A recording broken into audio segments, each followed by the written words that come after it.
Great. Okay. You can read the preamble, but I have to step. This is Linda. You can read the preamble, but I just have to step away and grab a file. I'm sorry. Switch computers. I'll be right back. Yep, go ahead. Okay, so I'm calling to order the Board of Cemetery Trustees meeting for July 14th, 2020. And I first need to read the preamble for publicly open electronic meetings. As is with the start of every public meeting, the first order, sorry, actually don't need to read part. Due to the coronavirus pandemic and pursuant to Governor Sununu's emergency order number 12 issued on March 23rd, 2020, in accordance with Executive Order 2020-04, this public body is authorized to meet electronically without a quorum physically present in the same location. Please note that there is no physical location to observe and listen contemporaneously to this meeting. However, in accordance with Emergency Order Number 12, we have taken action to 1, provide public access to the meeting by telephone with potential access by video. 2, provide public notice of the necessary information for accessing the meeting. And 3, provide a mechanism for the public to alert the public body during the meeting if there are problems with access. For this meeting, Microsoft Teams is being used as the communication platform. All members of the board have the ability to communicate contemporaneously, and the board has access to contemporaneously listen, and if necessary, participate in meeting by visiting lebanonh.gov/live and clicking on the pertinent listed meeting. Instructions on how to attend are provided on the webpage. To assist in preparation of the meeting minutes and to ensure all participants are aware of who is participating, all speakers are asked to identify themselves and to spell their first and last names before beginning to speak. In order to ensure the best possible transmission of the meeting content, it is suggested that you disable the camera on your chosen device to reduce the video feed and increase the available bandwidth for all attendees.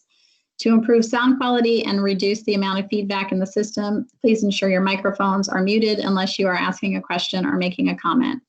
If anybody has a problem with access during the course of the meeting, please please email mayville@lebanonh.gov. In the event that there are technical difficulties and we are unable to hold the meeting, it will be adjourned and rescheduled. All votes taken during this meeting shall be done by roll call vote. The meeting will begin by taking a roll call attendance. So that being said, I'm going to go around and ask if everybody's here. So Fran? I'm here. Fran is present. David? I'm here. Great, welcome. Caitlin? Here. Great, and I'm here. So, and Tony will not be joining us today, so it will just be the 4 of us. Okay, great. So the first item on the agenda is to review the meeting minutes. Are there any comments on the minutes? And I'm here again. It's Linda. Bye. Okay. So are there? Yes. Yes, did somebody say something? David did. Yes. Instead of Paul Mayville, it is Paula Mayville. I'm sorry, David, could you say that again, please?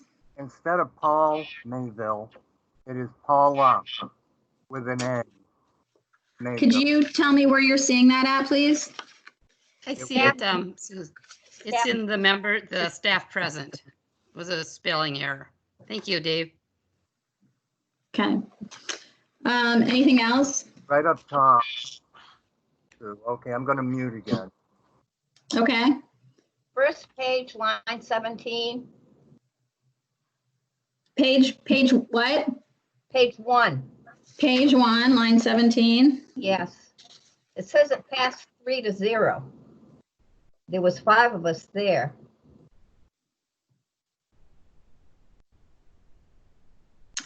We definitely did I did a voice roll call vote on that. My recollection is that it passed 5-0 as well. We don't have a recording of that. So this is Linda. I think at the time that you did the minutes, there were 2 people that hadn't gotten back onto the meeting yet.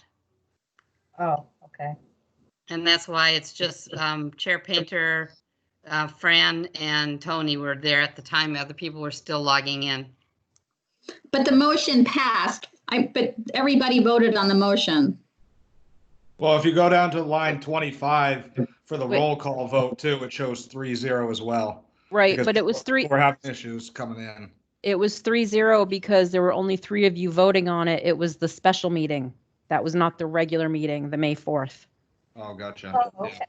Okay, gotcha. Okay, Oh, so then could we, so, it's correct the way it's written. Yes. right, but where were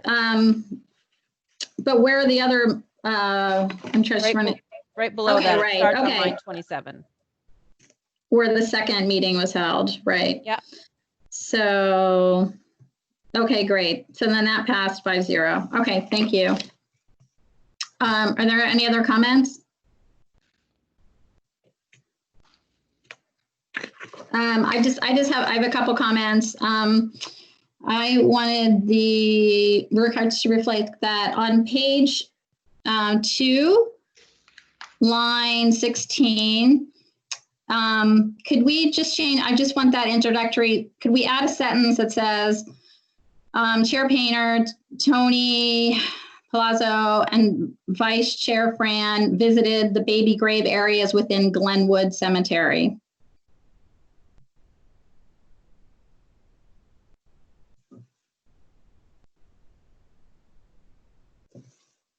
Linda, are you set with that?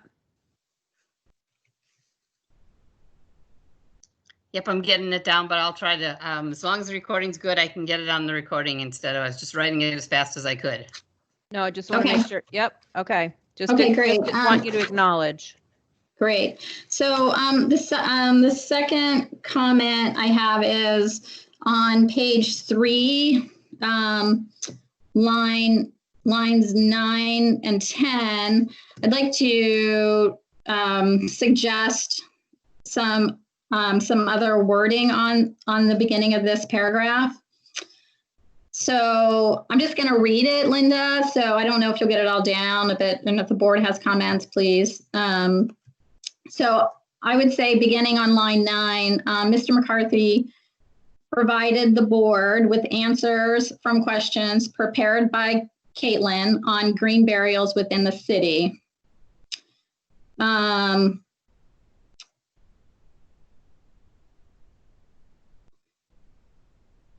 Then that would be the first sentence. Then additional comments were provided by city staff regarding green burials. That's actually in the minutes right now. That would stay. But the next part where it says, but he did, I would strike that and say that Chair Painter withheld the additional comments provided by Mr. McCarthy because she believed they required a review by the city attorney.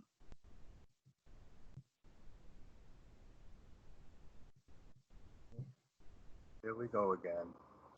Can you actually, can you provide that in writing, Sue? I'd be happy to, but I'm just actually, that's my recollection of how that went down. David, did you have a comment you wanted to share with the board? Nope. Sue, I agree with that. I was going to make the same recommendation as well. Thank you very much. I appreciate that. Okay. That's all I have on that section. And then on my last comment, and I'm not exactly quite sure where this goes. It's on the same page, page 2. I'm sorry, it's on page 3 and somewhere between lines 28 and 42. I'm not sure. But at some point, I asked Pat about city procedures for green burials within Upper Valley Jewish Center. And so I would just suggest that I would like to add a statement that just says, Chair Painter asked about city procedures for green burials without a vault within the Upper Valley Jewish Cemetery. And Patrick, I believe there are none, but I'm happy to take a suggestion from you on how you would like that worded. Yeah, I mean, as of now, as of then, we had not done one.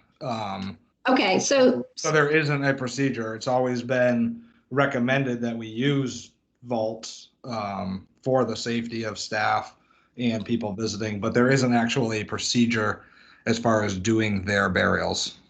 correct. So, right. So I understand that. I'm in agreement with that. But as far as burying burial procedures within the Upper Valley Jewish Center, there are no procedures without a vault. Correct? Correct. Correct. Okay. Did you get that, Linda?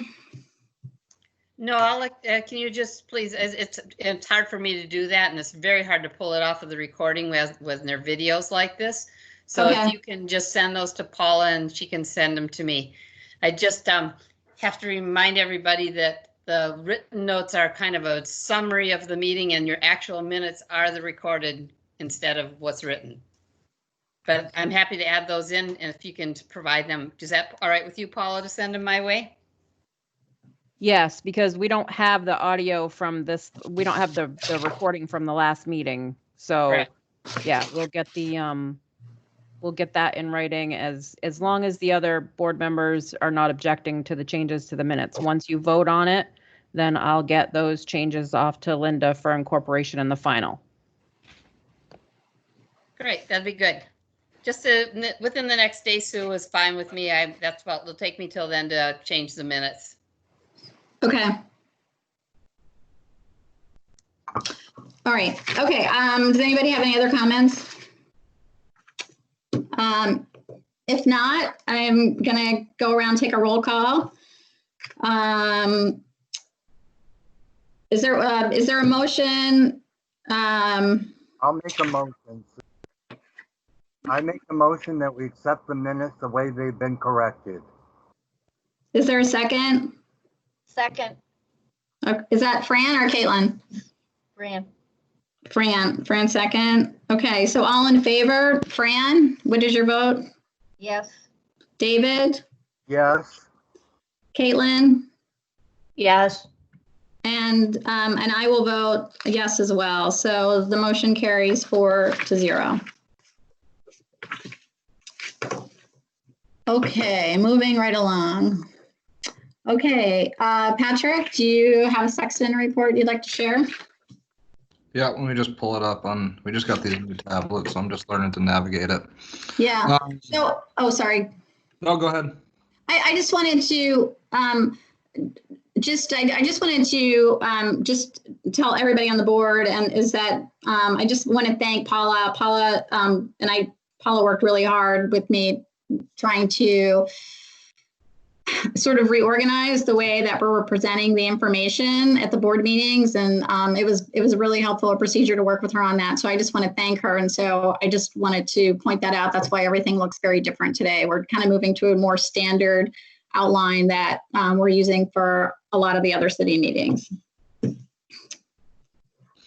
Okay, thank you, Patrick. Go ahead. So for June, we did 3 full burials, 6 cremation burials. We had 2 additional entombments, which is pretty rare for the month of June. Usually the month of June, we're vacating our city tomb. Grave trust fund sales, we did 1 grave and 1 trust fund sale. Grave transfers, transferring it into somebody else's deeded name, we did 2 of.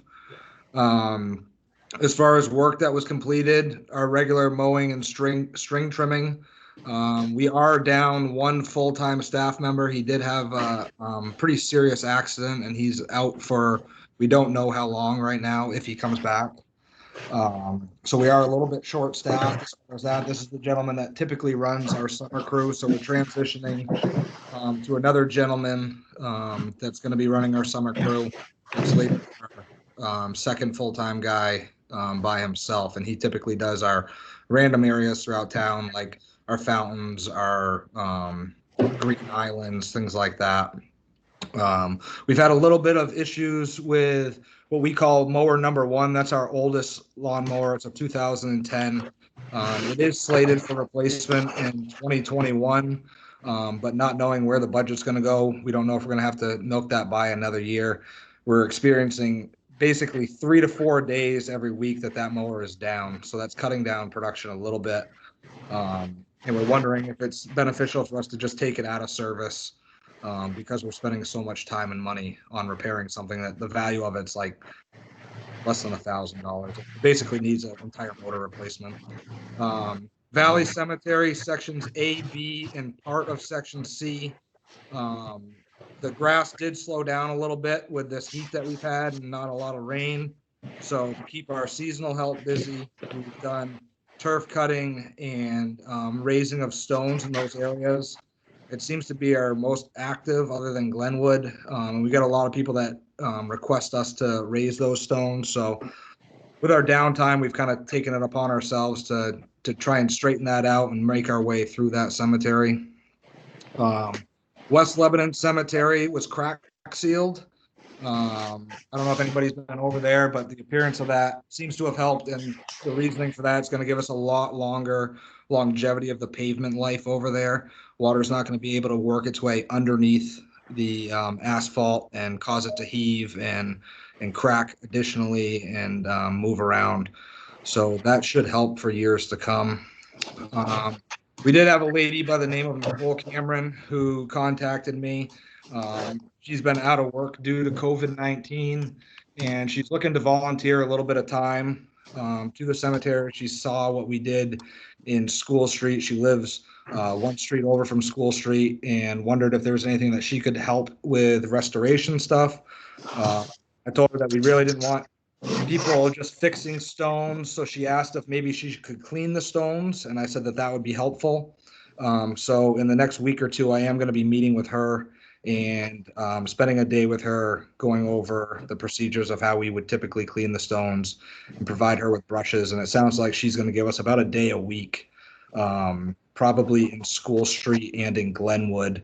And I've asked her that any stone that she gets ready, well, first we're going to have to put a notice in the paper that we're going to be doing it. So that'll be first and foremost. And then she will document all the stones that she's actually cleaned. We're going to be using the D2 product, same thing that Cornerstone used last year. It's all environmentally friendly, natural, so there's no harm to the stones or to the earth around it. It's going to be a great benefit to us. Additionally, we've done Valley and West Lebanon repairing some areas that have been sunken from low spots, older graves. And we are having a little bit of a difficult time with grass growing. We've been using the Scott Sunshade Mix that was recommended to us by New Hampshire Cooperative Extension and Tony through our soil samples that we did last year. We're contributing it a lot to the heat that we've had. And right now is really not the growing season. It's usually in the spring and in the fall. So we have had to reseed certain areas twice, which is getting a little bit costly, but trying to get them to have a better appearance. And I don't know if we need to send another sample off to see if things have changed in the last year. I highly doubt it. But that is something that we've been battling.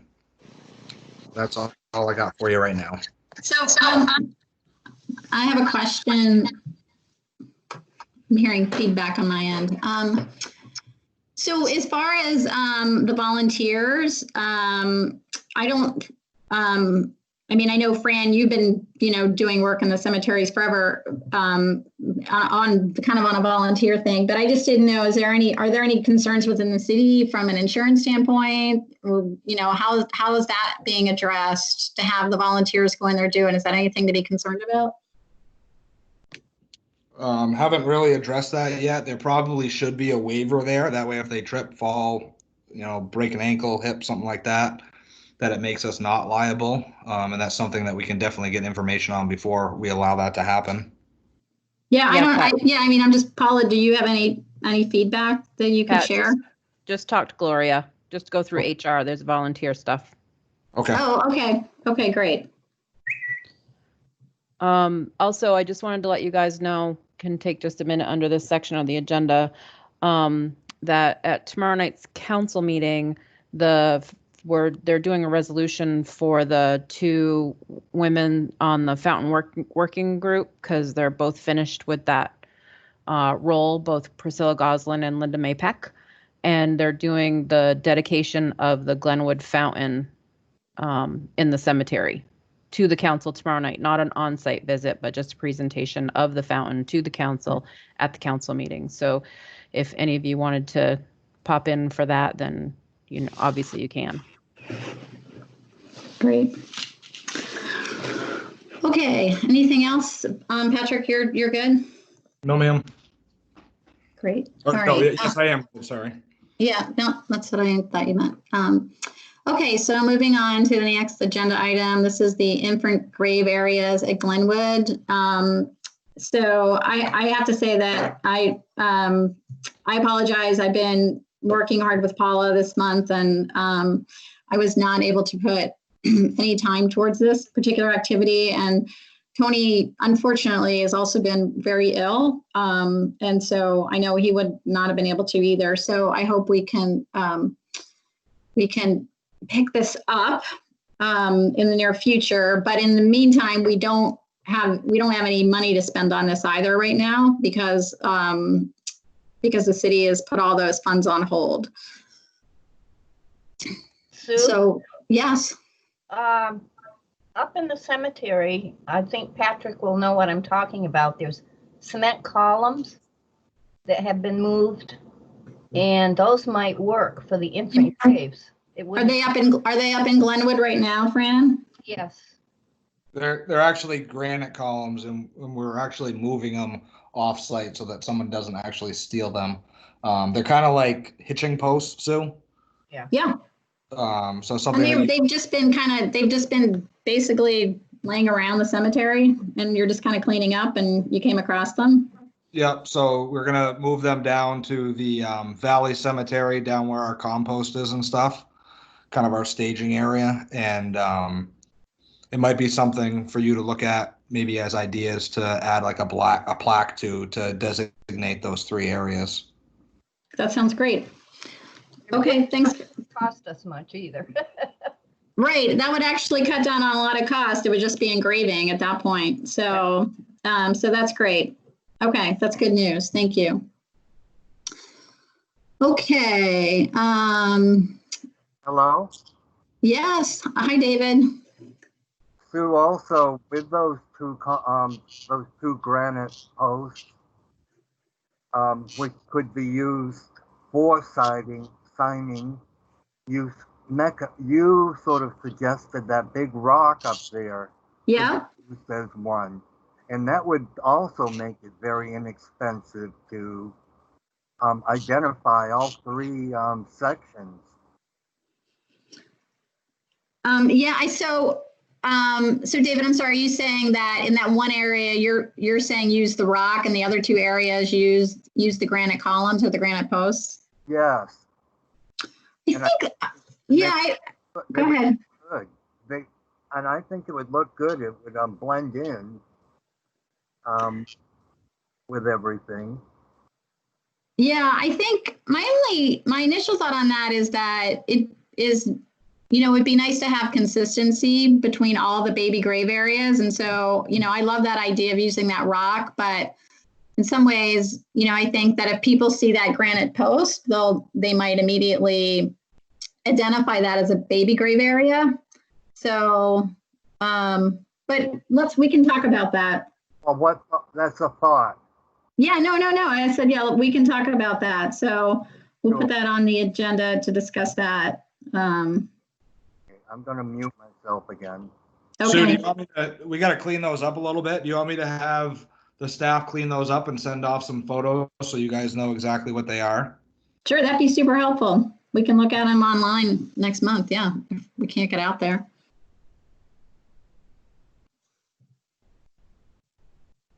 Okay, thank you.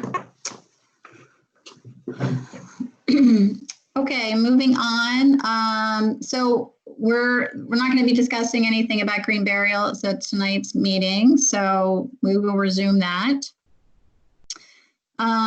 So under new business, we wanted to talk about the Sacred Heart Valley Cemetery debris and safety concerns. So I had sent an email on May 11th. I was concerned about that, the brush along the Mascoma Greenway. So Patrick, you did respond to that, but do you want to talk about what steps that you and Jim discussed and, what can be done moving forward? Yeah, so the discussion was that Sue had thought that embankment was encroaching the Greenway, which from the Greenway, which we typically don't see, it definitely appears that way. We have not been filling in the last year or so, or at least since I've been there, as Sexton towards the Greenway. We've actually been filling, if you're in the cemetery looking towards the Greenway and the interstate, we've been filling off to the left and the right of that.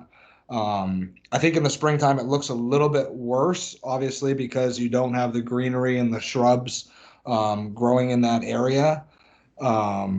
There was a lot of debris in that area from people. It becomes kind of a dumping site where people, as they're cleaning off their own graves, they'll just kind of go throw things over the embankment. So we did send the staff down there for a day, and they removed about a 1-ton load of like old pots, and there were a couple tires over there. We pulled a refrigerator, some pallets, microwaves, things like that out.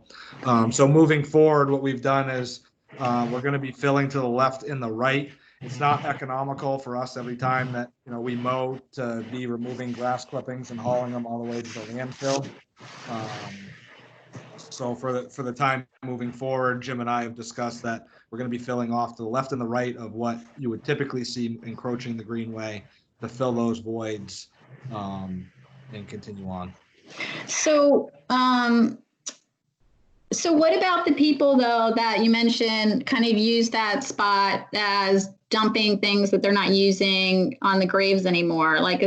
How can you, how can that be addressed so that we're just not kind of going back to the same situation, right? I mean, I don't think there's any way. I mean, it's in our bylaws that they're not supposed to be dumping debris. We don't have power sources down there to put cameras up to catch people.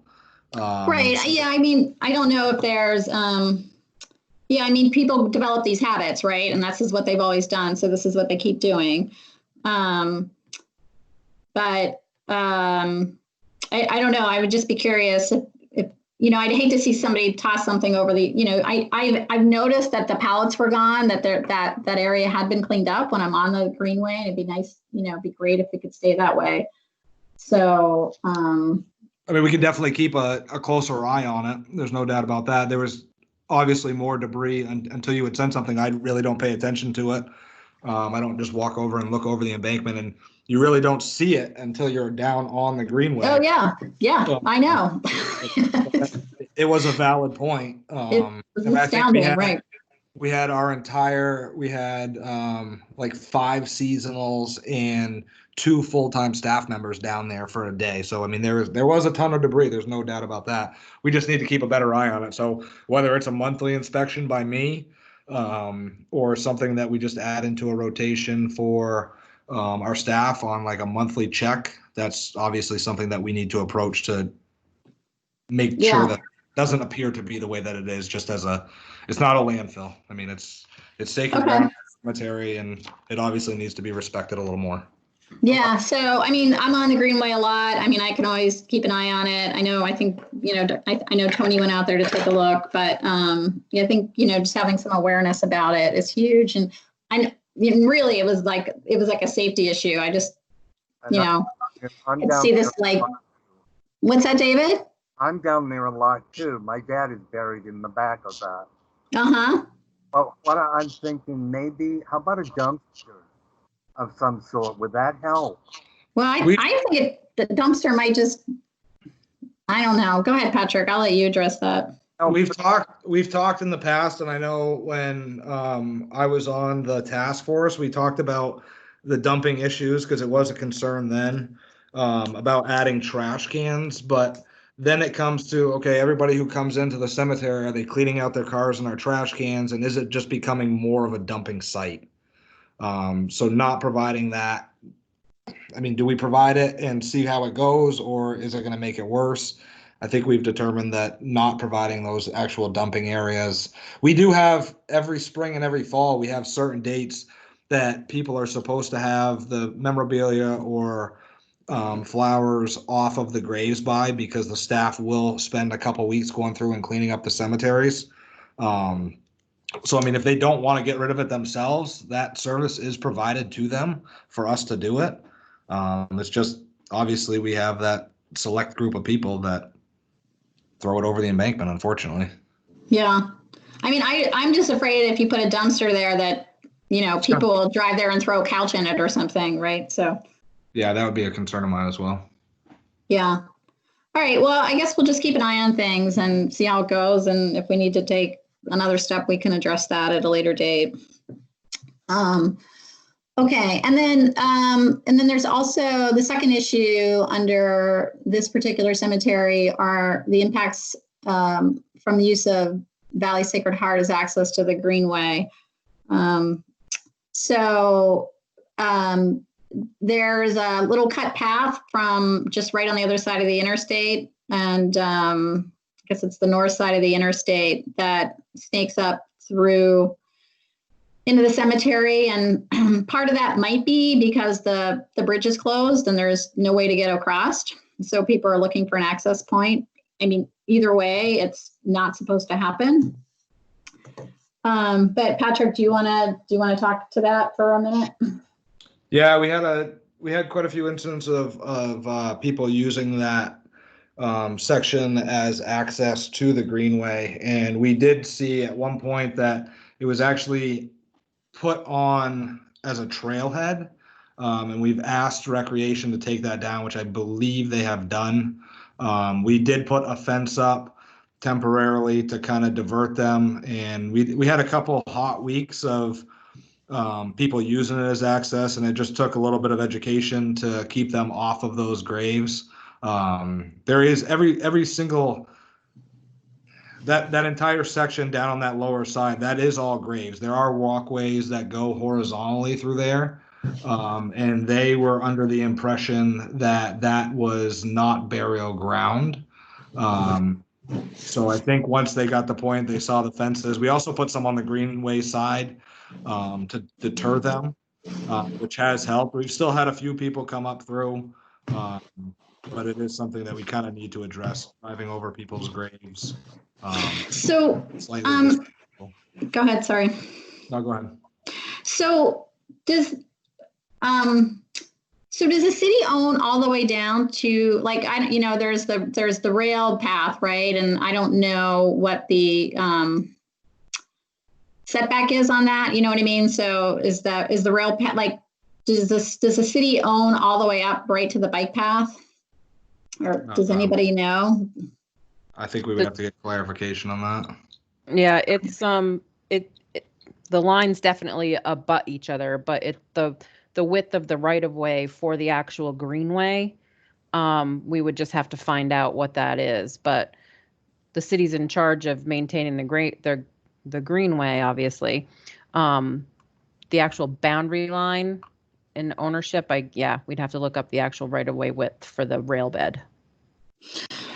Right. So, I mean, I've seen the fencing up on, along the Greenway. It's, I guess, so, my question would be, I see there's a number of issues, right? So there's bike traffic, which shouldn't be happening. And then there's, people